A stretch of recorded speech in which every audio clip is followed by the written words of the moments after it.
Hi, I'm Arenda Holladay, and I'm an instructor for the Basics course that the TKGA, or the Knitting Guild Association, offers. And this video is going to be about a basic skill, and that is a third type of increase that you can make. And this is the M1 or make one increase. And there is some confusion about how increases are named. In the Knitting Guild, we make a distinction between bar increases, lifted increases, and make one increases. But in patterns, you will often just see the abbreviation M1. You can really do what you want with it. Over here, I have a swatch where I have used M1s, and you can see that here's one, here's one, here's one, and then up here I've got one there, and I've got one here. I've spaced them every other right side row. This is every right side row. And I have 3 here and then 2 here. And how these are made is you use the strand of yarn between 2 columns of stitches and you pull it up. And it can be right slanting like these, or it can be left slanting like these over here. And you use a different technique depending on which one you're making. Now, up here, I used a slightly different technique with moderate success. You can see these over large stitches here, and I'll explain how these guys happened on that side. Over here, they look pretty good. But I'd like you to notice that on the increase rows, that the stitches on this side are, slightly smaller than the others. And mine are actually pretty good. I wasn't trying to do anything to make them good here except using my needle tips, but I've reviewed hundreds of swatches for this type of increase, and I will say maybe 6 out of 10, these stitches are very pinched and small. So I used a technique up here to try and fix that, but because I don't have that issue, it kind of overdid it, and I'll explain that in a minute. Now, the technique, as I said, is different, and what it does to create this, you twist that strand of yarn, and when it's twisted, depending on how you work the stitch, it will slant to the right or it'll slant to the left. If you don't twist it, you'll see what I have over here, and that is basically equivalent to a yarn over. It's smaller than a yarn over. We're going to be discussing yarn overs in a later video where I will go into much more detail, but generally when you're doing something like this, and we'll talk more about it in a minute, where you're trying to mirror increases, unless you want a decorative idea, you don't use the open form. And I'll show you how you make the open form in a second. So this is mirrored, slanting from the right to the left. And over here, we have things that you can do wrong. And notice that I've got my right slanting increases right here, but then up here, I've got an increase, but it's left slanting. And when you slant the increases in the opposite direction on the same side, it's distracting. You notice it. A right one here, or a left one here, and then a right one here. It draws the eye. You don't want to do that. So we'll talk about how you make those 2 different types of increases. And I'm going to move this a little bit out of the way, and I have a couple of stitches already worked. And I'm going to work the increases, remember to stay down here, in between the 2nd and the 3rd stitches.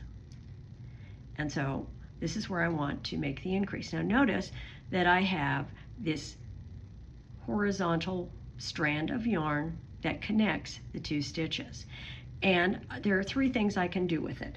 I can knit directly into that and it leaves a hole, or I can have it so that I work into the stitch so that the leg of the stitch, when I create it, slants to the right, and or to the left. Now to do it to the right, I just put it on my needle so that it looks like a twisted, and they're all going to be twisted, but it looks like I've got the back of the stitch that is on the back of the stitch there and the front of the stitch here. And to do the right slanting, I knit into the stitch, and notice that when I have twisted that leg, it slants towards the right. Now let's look at the way to do it to the left. If putting it in this direction slants it to the right, putting it in this direction slants it to the left. And most knitters I know find the left slanting much easier to work. So if I'm doing a project where it doesn't matter whether it's mirrored, I'd probably use the left one because it's a little easier to make, and it does less to the tension of the surrounding stitches.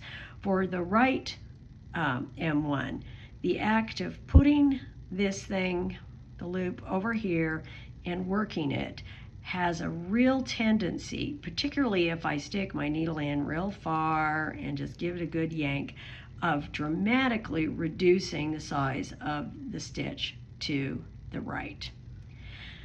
And you don't see this as much on the left side.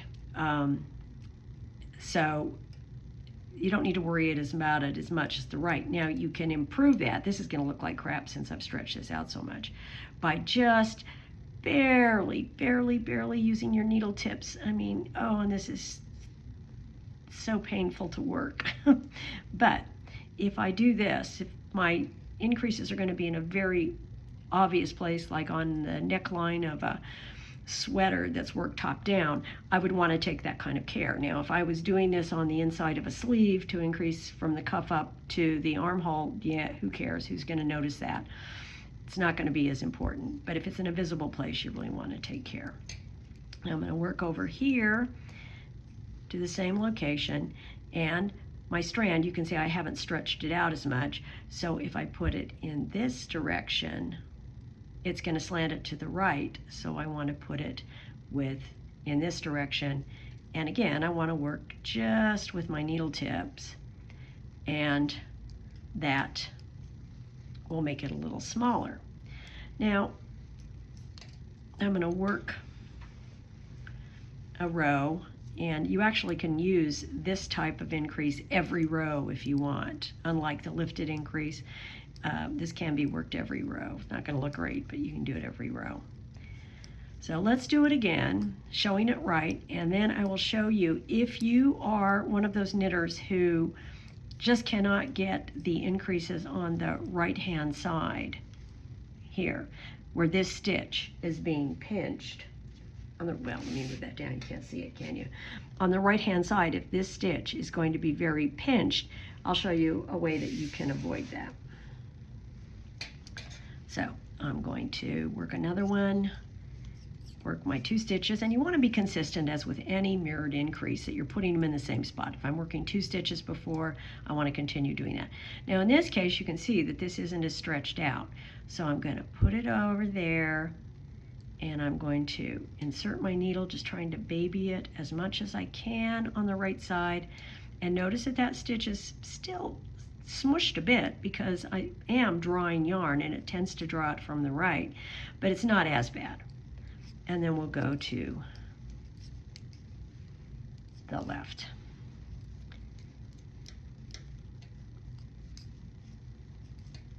And again, this one isn't as hard to do.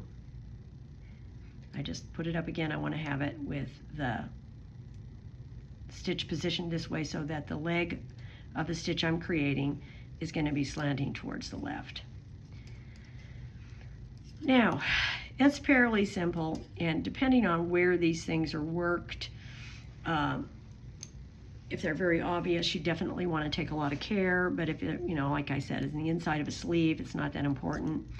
And when I see in a pattern that it says M1, does that mean that I have to use an M1 increase? No, you have got some choices for increases, and you can pick the one that you like to do best. And you don't need to do an M1 if you'd rather do a lifted or a bar. You have a choice. Most designers don't specify what or where you want to place those increases, and you never want to place them in the selvage stitch unless the pattern specifically tells you to do that. All right, now let's say I'm one of those people, no, actually I'm going to have to work another row, that has difficulty with the tension, and it's going to be in a very obvious place in the project I'm working, and I need some help. Well, what I can do with those on the right side, now what you need to do is you need to think about this for a second, and I want to show you. I'll move this down here again. Note that over here these increases look pretty good, but over here where I've worked them, these stitches are oversized. That's because I did the same fix that I did on this side, the right side where the problem is, on the left side, and I don't need to do it on the left side. So the first thing I need to do is to kind of orient my thinking. Okay, this is the left side, so what I'm going to do next will be not here, it will be here. So I'm just going to purl like I would normally all the way over to the position where I've got just 2 stitches left, and that is where my increase would be worked. And what am I actually doing when I am using that horizontal bar strand between the columns of stitches to work it? So if I were working on that side, well, I'm actually kind of making a yarn over. And what I can do if I want to make sure that I don't stretch that stitch so much when I pull on it, when I create the right slanting M1, is I can make a small yarn over. And to make a yarn over, we'll talk more about this in another video. I want to work the stitch next, but I want to have my yarn coming over my needle, and that creates a yarn over. And yarn overs, when working with purl, are not really large anyway. And I don't want to have a big old yarn over to do this. I want a smallish yarn over. I just want to add a little bit of length to that horizontal strand. Okay. Now, here I am. I'm going to work my first 2 stitches. And this will be where that yarn over, or I made the yarn over. And what is that yarn over? It's just that horizontal strand. I've made it a little bit longer, so I don't need to be quite so careful when I form this stitch. And if I use my normal technique, it will probably make those stitches a little over large. But you can see that that stitch is much larger than it would have been normally. Now when I get to the left side, because I don't have this issue as much on the left side, for some reason, the way you're pulling that yarn up just does not stretch the yarn from the other stitch. I just make it normally, and they should match pretty well. And that is M1 yarn overs.